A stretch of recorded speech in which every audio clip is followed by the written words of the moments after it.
Good morning, everyone. Today is Monday, November the 10th, and today is Veterans Day. My kids are out of school, so there might be some background noise in this video. Just go ahead and give you fair warning. This week, our calendar tells us that we're supposed to be working on Chapter 10, and Chapter 10 is the first in Part 4 of the class. Come down here to November the 10th. You see we're on Chapter 10, and Chapter 10 is due this Friday at noon. When I look back over the material, I don't have videos for this chapter, and the reason is because I spent a lot of time making videos for the technical chapters, and this one is very, very straightforward.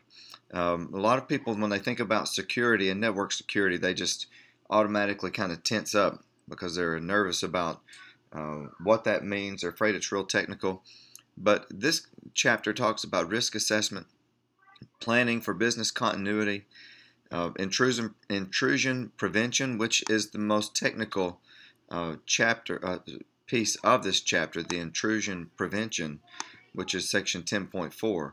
But it's still very well written, and it's a lot about, like they're talking about security policy, so they're talking a lot about things that we can do for our networks that don't have anything to do with the technical side of network security. So this is just a really good chapter, really well written chapter. So what I want you to do is to read the material. I don't have videos because it's so easy to understand by reading it.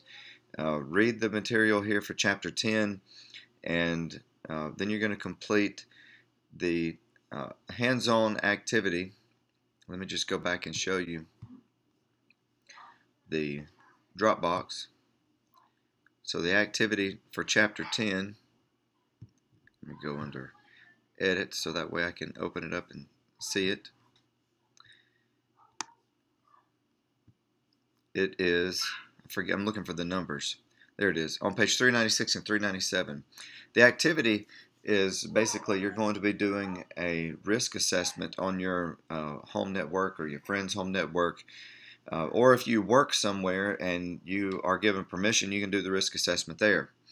Now, specifically, I'm wanting you to complete the deliverables on page 397. Okay, but I want you to also turn in your risk assessment table.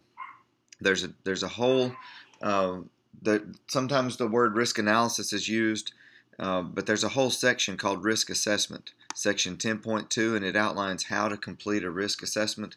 So I want you to complete that as described in section 10.2.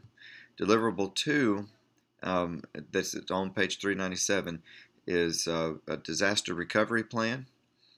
And deliverable 3 is for you to research antivirus and anti-spyware software that you can purchase or download for your network. So those are the 3 things that you're going to be turning in.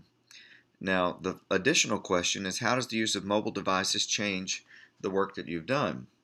All right, because a lot of your antivirus and anti-spyware software deals with desktops and laptops. So how does the fact that most people are going to be coming onto the network wirelessly with the mobile device, how does that change? And do you have a disaster recovery plan in place for your mobile devices? Because invariably, sometime there's going to be a disaster with your mobile device. It can get dropped in the toilet. It might get lost. You never know what's going to happen. So you need to have a plan for all of the content that you have on your mobile device as well. And depending on the type of device that you have, it's also possible, well, no matter the type, it's possible for any computer to get a virus on it. It's more likely with an Android device than an iOS device because of the fact that you can download and install things from anywhere on the web.